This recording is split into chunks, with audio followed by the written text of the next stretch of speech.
thought that little guy was in church yesterday. Is he ever cute? You know, so I don't have to stop That's you when her we grandson. get started. Alan, would you mind?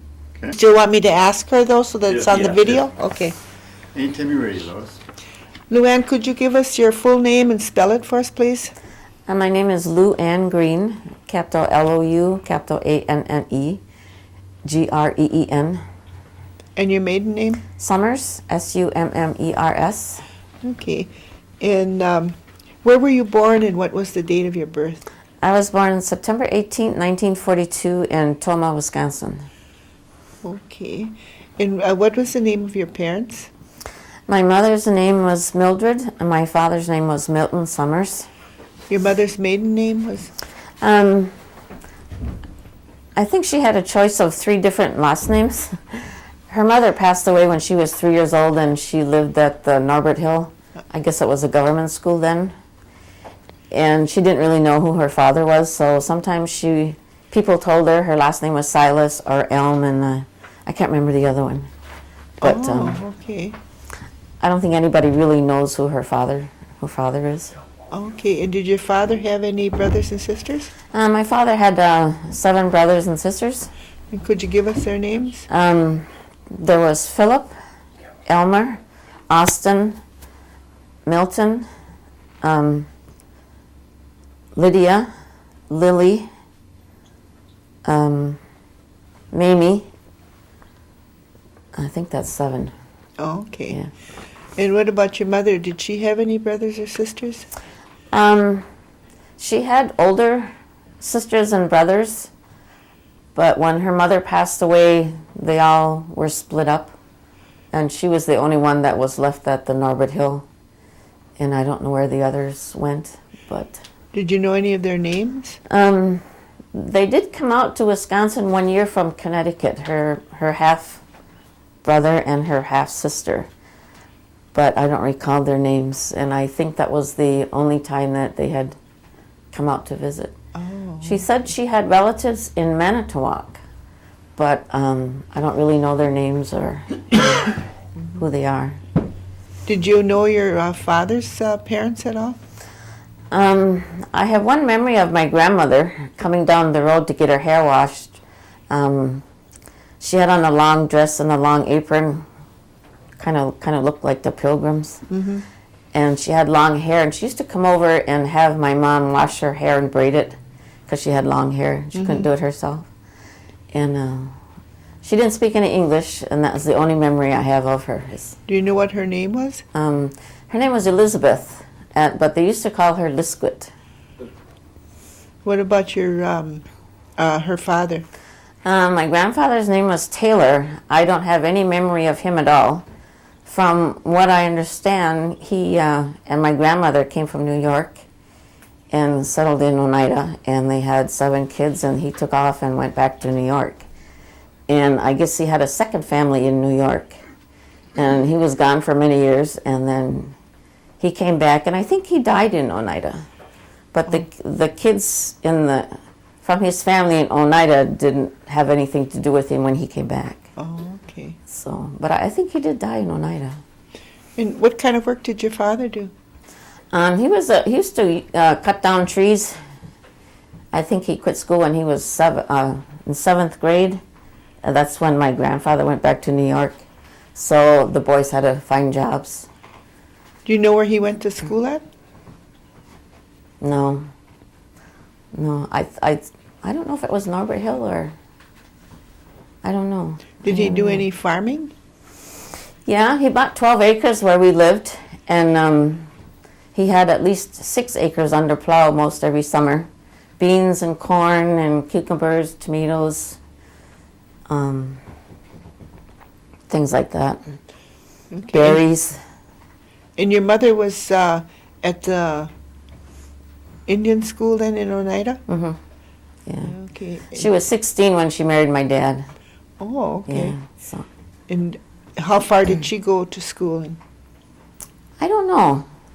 I don't know if that was a school or just a government home for Indian kids, or, you know. Mm-hmm. But she knew how to read and write. Did either one of your parents go away to school at all? No, No? I don't think so. No, they neither one of them had very much education. Oh, okay. And do you have any brothers and sisters? I'm 11 out of 12. Two of my sisters have passed away. Can you give us the names of your brothers and Oh sisters? boy. I'll start at the top. Amanda, Ella, Lavinia,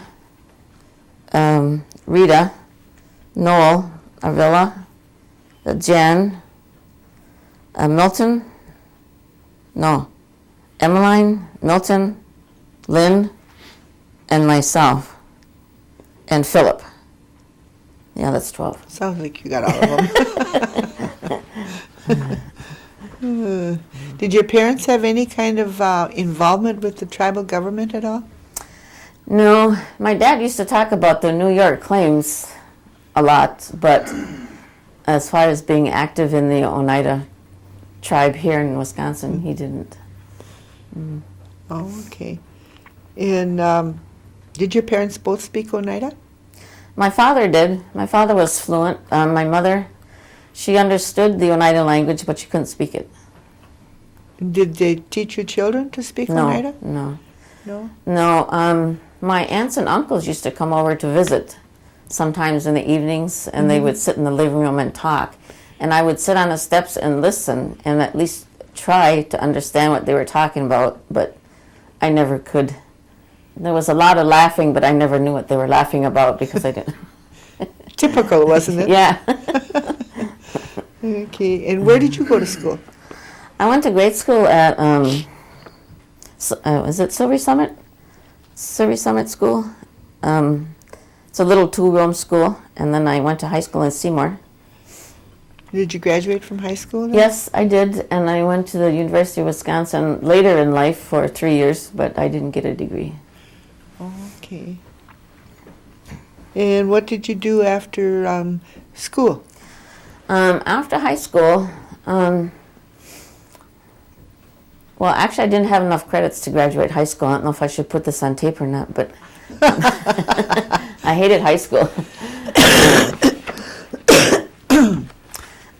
I just felt that there was a lot of discrimination. I didn't fit in. I used to skip school and walk home from Seymour, and sometimes I caught a ride and sometimes I didn't. And the one time I didn't get a ride, by the time I got home, the bus was dropping the boys off, so I never walked home again from Seymour. That was a long walk. Yeah, it took me like 4 hours. And but anyway, I wasn't a good student. I think mainly because I didn't like being there, and I didn't. It was a lot different than the two-room school that I was going to, and I didn't excel. I had a lot of C's and D's, and I was supposed to take a correspondence course to make up some of my credits, and I did that for a while, but then I forgot about it, and then it come graduation time, and the principal found out I hadn't finished that correspondence course, so he said I couldn't graduate. So then, but then he called the Peterson family. They lived up by Chicago Corners. They were a white family, and he left a message with them to come and tell me that he was going to let me graduate anyway. So Oh, that was nice. I did graduate, even though I didn't earn enough credits to graduate. So I got a diploma. And where did you live when you were growing up? It was called Lambie Road in the town of Oneida. Okay. Did you have water and electricity in your home? No, well, we had pump water, and we didn't have electricity until, I don't know, maybe I got in high school. Our neighbor, Eddie Matoxin, was somewhat of an electrician, and he came and put some wires in for us, and then we'd pull the string and the bulb would light up. And before that, we had kerosene lamps and those gas lamps, gas lanterns for light. What do you remember about your childhood? That it really wasn't much fun. It seemed like the poverty wasn't so bad, because that was a constant thing. But I think growing up into the teenage years, then, I felt really discriminated against in high school, and things were just different when I became a teenager. Okay. Did you have any chores that you had to do when you were at home? Mm-hmm. I used to help my mom haul the water in to do the laundry. She'd get up early in the morning and pump the water and carry it in and put it on the stove and heat it up. And we had a washboard, and I used to help her do that. And I forgot to shut it off. that really wasn't a chore. I just helped her do it because it was such a hard thing for her to do, I thought. But I also had to wash dishes, and there were so darn many of us, and I just hated to wash to wash dishes, and I never understood why my dad would never make my brothers do dishes. Just because they were boys, it seemed like they were exempt from that, but and I hated those dishes. A lot of them, huh? Yeah, there were at least always 7 of us in the home at one time. You know, and then my sister used to come on Sundays and bring her 5 kids. And so that was like, you know, like the whole neighborhood was there every Sunday. And then, you know, it'd take me hours to get those darn dishes done. But anyway. So Sunday, was that a family day then for you? Yeah, we always had to go to church. My dad joined the Mormon church, and so he dragged all of us to church every Sunday. And then we'd come home and usually have a pretty decent meal on Sunday. We usually had some kind of company come on Sunday. If it wasn't my sister and her family, then it'd be somebody else, you know. So. Do you remember anything about the holidays? I think the only holidays that we celebrated was Christmas and New Year's. There was this white couple in Manitowoc who, I don't know how they got to know my mother and dad, but every Christmas they would bring used toys, big boxes of used toys for us. And then my mom would wrap them up and stuff. And then the only thing we'd get from our parents is like, they'd make bags, brown paper bags, and they'd put apple and an orange and candy and nuts and peanuts in the bag. And then they'd tie string around it, and we'd each get a bag, and that was like our treat for Christmas. And then we'd have all these used toys from this other couple. But how did you celebrate New Year's? New Year's, my mom didn't make donuts, but we'd go out to the neighbors. What was that called? That was called huyan. We'd go huyaning, and we'd go to the door and yell huyan, huyan, and they, you know, some of them, a lot of people were ready for us with homemade donuts or apples or oranges or something like that. Did you go far from home, or did you just stay close by? Well, we didn't have a car, but we used to walk a lot. You know, we'd walk 2-3 miles a day, you know, around the block there. Mm-hmm. So it was nothing for us to walk. I don't know how many miles it was, but we were always walking or running or, you know. Did your mother make any kind of traditional foods that you can remember? No, she wasn't the greatest cook. But I do recall every morning in the wintertime we'd have oatmeal, and she'd make fresh biscuits, fresh baking powder biscuits every morning. And after a few years, it got to be such a drag every day, you know, the same old thing. But I try to make those biscuits, and to this day, I still can't. So. Now I'm wishing I'd paid more attention because they were really good. Okay. And what did you do after high school?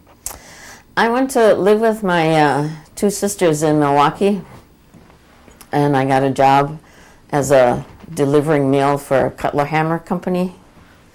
I don't know what they made, electronic parts or something anyway, but I delivered mail for them, worked in the mailroom for a while. And what did you do after that then?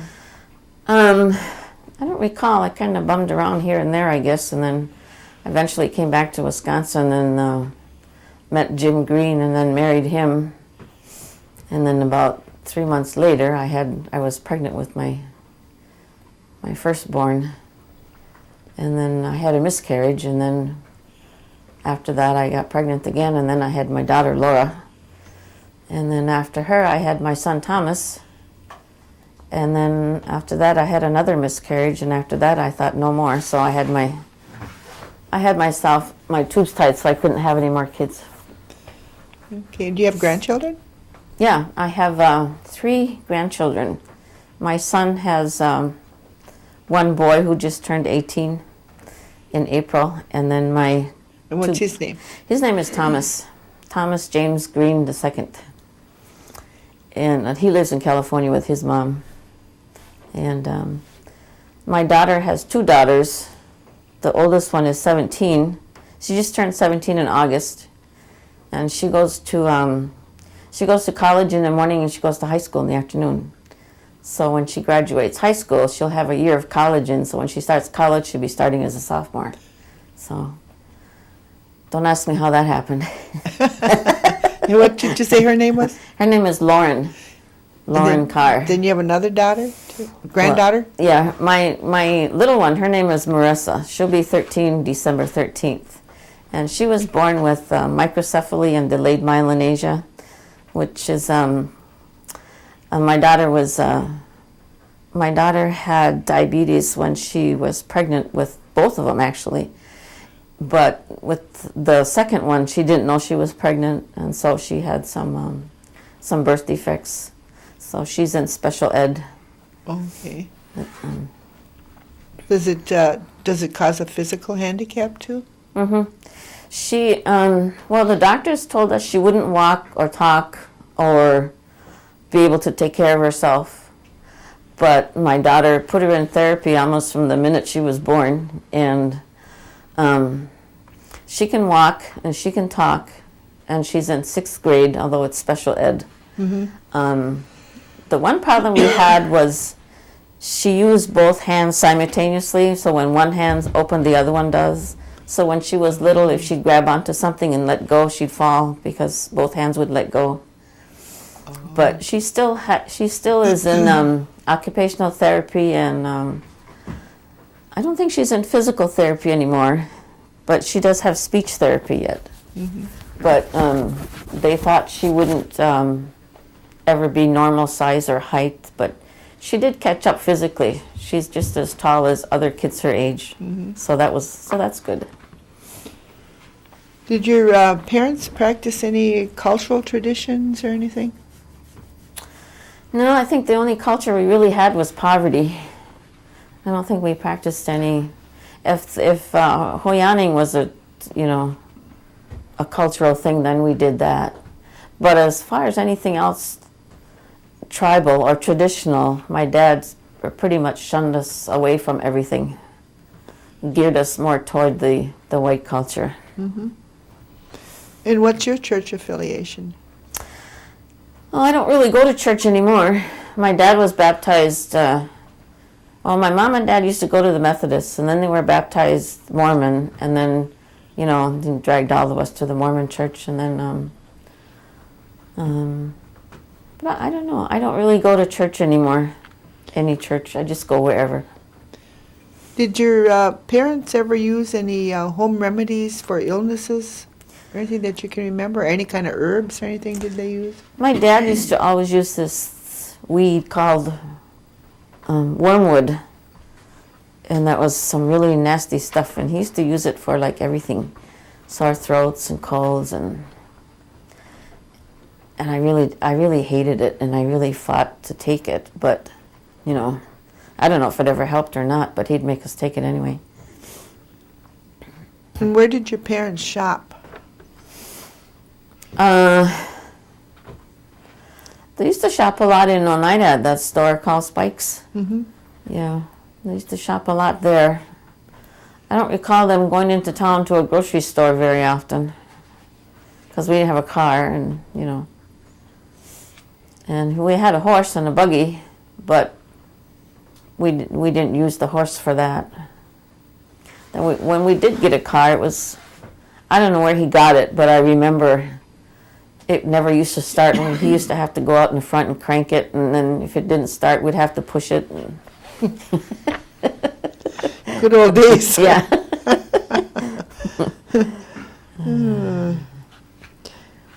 And where were you married? I was married by the Justice of the Peace in Green Bay. Okay, and what year did you get married in? Oh gosh, I don't really know. I was 22 at the time. I don't know what year it was. Okay. And after you were married, did you work outside the home? When I was pregnant with Laura, we lived in Appleton, and I worked at a Stokely canning company for about, 4 months. And then, as I got bigger, and then the seasons changed, and then after I had Laura, I didn't work, and then right after I had her, I got pregnant again. And then after I had Tom, I had a lot of trouble carrying Tom. And after that, about a year after, they had diagnosed that I was operating on just one kidney, and then they removed the right kidney. And then after that is when I had my tubes tied, because they said I shouldn't have any more kidneys because I just had I was diagnosed with a kidney disease called glomerulonephritis, which is a chronic infection type disease, and I had it in my right kidney, which is the one that was removed, but it also had spread to my left kidney. So, and where did you work after that? After that, I think I went back to the University of Wisconsin after I got divorced. I went back to school, and then I worked at IBM for a while as a secretary, and then I started working for Chicago Northwestern Railroad in Green Bay for 2 years. And then I worked for the I moved to California and worked for the Santa Fe Railway for 10 years. And then after union layoff, I came back to Oneida and I worked for retail for 6 years. What did you do in retail?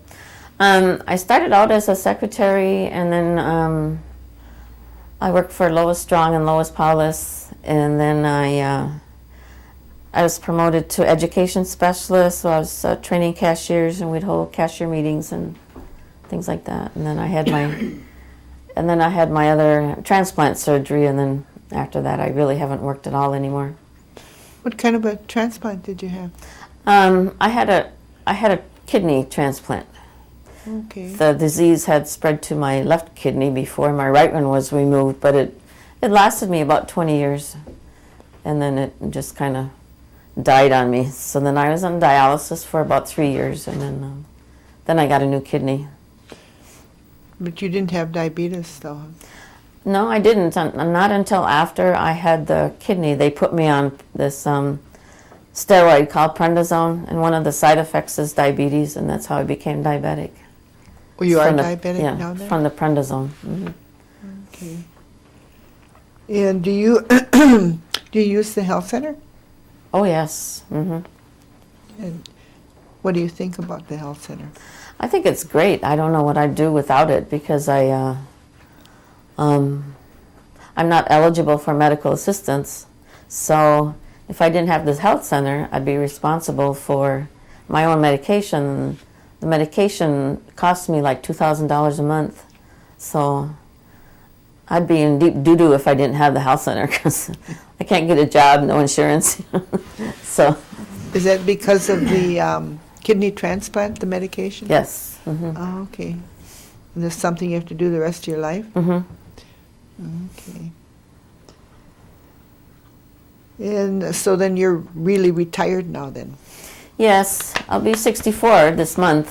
So, but I've been on Social Security disability since I went on dialysis. And that was 1998, I think. 96 or 97, I think I was on dialysis. And then when you go on dialysis, they automatically put you on Social Security disability. Oh, okay. For any kind of renal, they call it end-stage renal disease. Mm-hmm. And then, do you have any hobbies, or do you do any kind of crafts? yeah, I do crafts,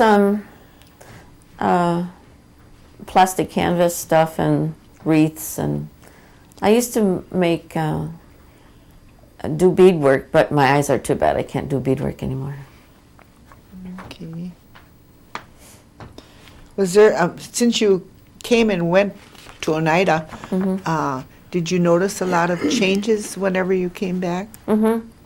I recall my mom and dad years ago asking some kids, well, who's your parents? Well, who's your grandparents? And now it's like I'm doing the same thing. Well, who's your mom and dad? But there's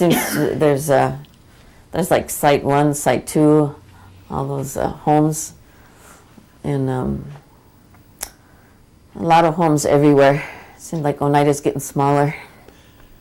Did you used to come to Oneida when you were small? Yeah, we'd go to Spike's. You know, Spike's had gas and groceries. Mm-hmm. And even when I was married, I used to shop there. Oh, okay. Yeah.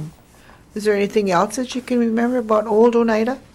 Well, the Spikes, they had the post office there too.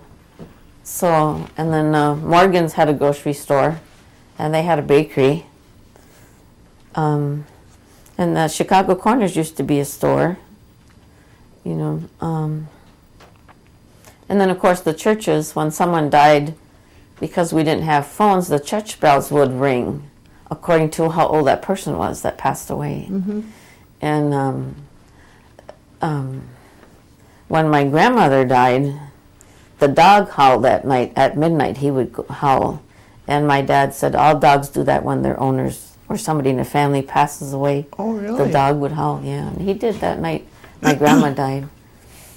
And so these are some of the things that don't happen anymore because of modernization, I guess. We're not in tune to nature anymore as much, maybe. Did you ever get into the basket making with your aunt? Oh, I tried. And that is so hard on my hands, I couldn't do it. That is really a hard thing to do, to learn. It's basket weaving. Okay. What kind of advice would you give to the future generations? Learn to be yourself. I tell my grandchildren, always follow the 10 Commandments and you'll stay out of trouble. And try and get as much education as you can, because there's nothing else to do except to learn. We're here to learn, and that's all there is to do, is to learn and be kind to one another.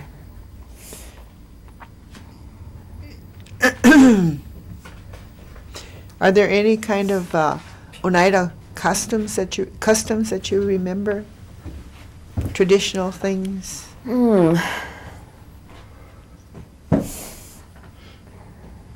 I think years ago the men used to wear black bands on their arms at funerals.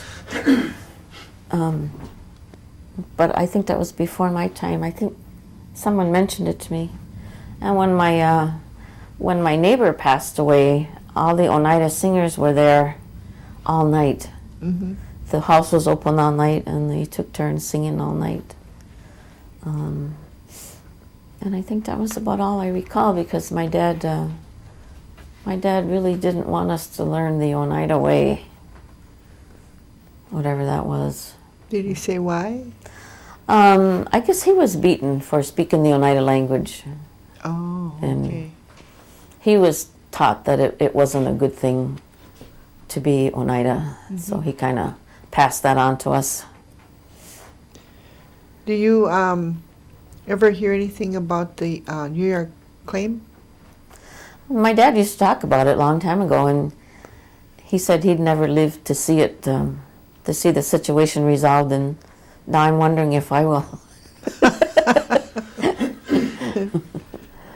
Are there any remarkable events in your life that you can remember?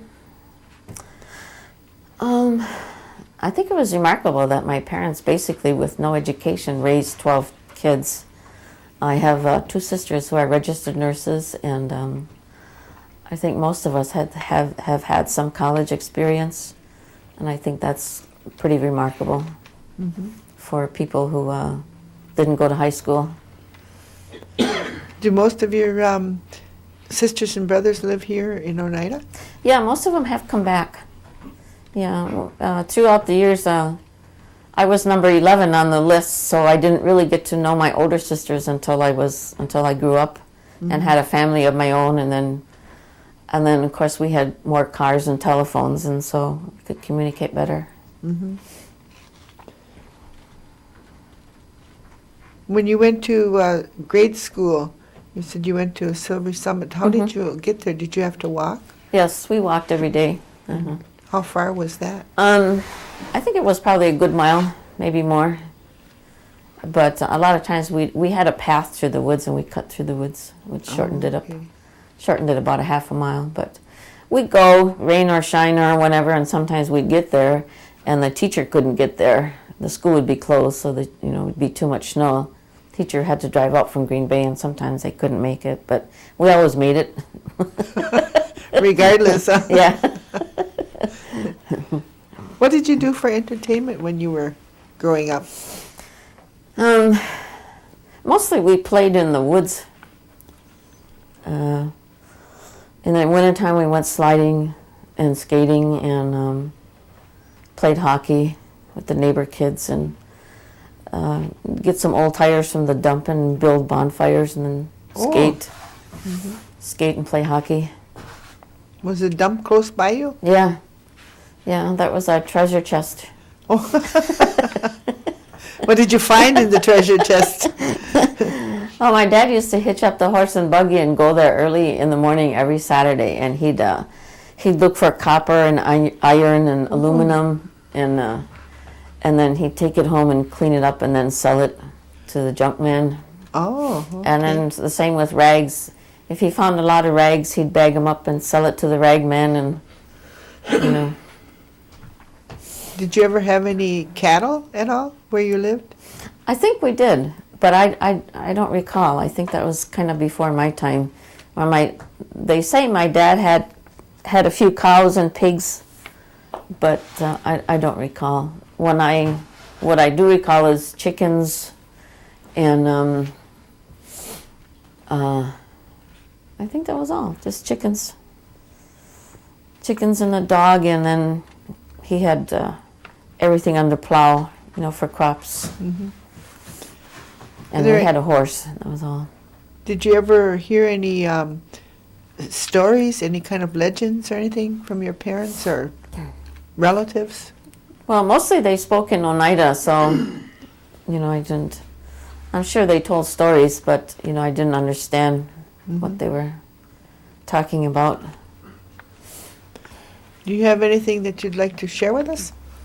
I don't think so. It's been an interesting life to see the changes.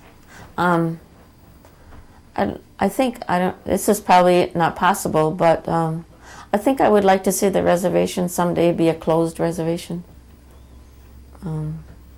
Just because there's getting to be, the world is getting so overpopulated, and once we get crowded out, there's really no place for us to go. Mm-hmm. So I think for future generations, I think that would be nice if we could keep this a closed reservation. I know it hasn't been, but Yeah. I think it would be nice. What do you think about the per capita that we get? I like it a lot. I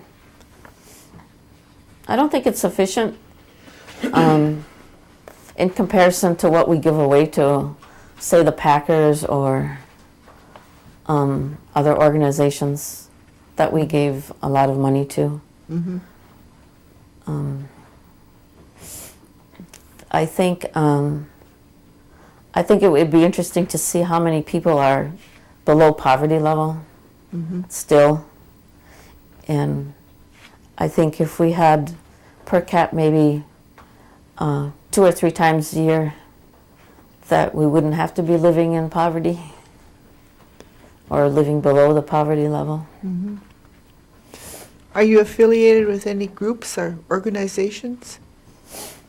I just recently joined the Oneida Singers, but I'm pretty much a loner type person. I don't believe in any one thing. I believe in a lot of things. Mm-hmm. And I'm pretty much independent and have my own thoughts and feelings toward things. And being on as much medication as I am, my mind changes from one minute to the next, and so it's just, you know, it's hard to be it's hard for me to be stable in one place, you know. So do you think that the tribe is doing enough for the elders? No. What would you like to see them do? I've been to other reservations, and I think the elders do a lot here. They really try to keep them active and involved in community, I think, which is really, really great. Mm-hmm. But as far as I'm not sure how to say this. It's like when I was growing up, it seemed like I was born with a culture of poverty and the culture of depression, and it seems to me maybe sometimes that's generational. And our young people today, it's just my personal opinion. My young people today aren't being taught the values of home and family, Mm-hmm. and church and education. I see a lot of young parents giving up their kids to their grandparents or great grandparents. They're not assuming the responsibility of raising their young, and I don't think that's a good thing. And maybe they're not to blame, maybe they don't understand, but I would like to see maybe more. I know there's a lot of family things going on in the community, but I just don't know how. And at the same time, there's drugs and alcohol and all those influence how they raise their children, and there certainly is a lot more jobs here than when I was growing up, but I don't know what the answer is. I just see that as Something's missing. as some part of our social existence that's not quite right. Mm-hmm. Is there anything else? Did I forget anything? There's something I thought was interesting that you mentioned a couple of times early on. You noticed there was a lot of discrimination in schools that you noticed. Mm-hmm. Can you tell me what that was that you noticed? What that discrimination was? Well, a lot of kids would call you, well, you're nothing but an Indian. You weren't expected to excel in anything academically. You were just more or less kind of there in the way. I didn't have any friends. The friends that I grew up with went to different schools. The reservation was split up into 5 different school districts, I think. And so I had no friends. And I was a shy kid, and easily embarrassed, easily put down. I had no social skills. I felt like I couldn't learn. Even though when I went to college, I was on the dean's list for 2 semesters. But, as a kid, you don't know those things. Probably would have made a tremendous difference had you had the right teachers in there somewhere along the road.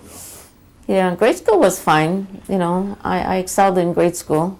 I was a year ahead of myself in grade school, but when I got to high school, it was just, I had no coping skills.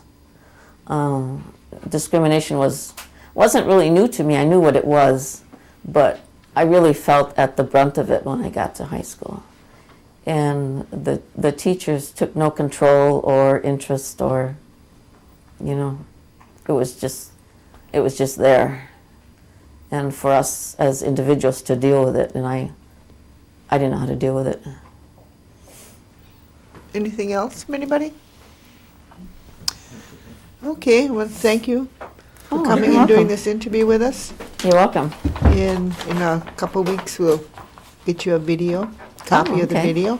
Did you happen to bring any pictures? No, I didn't. I'm sorry, I forgot. And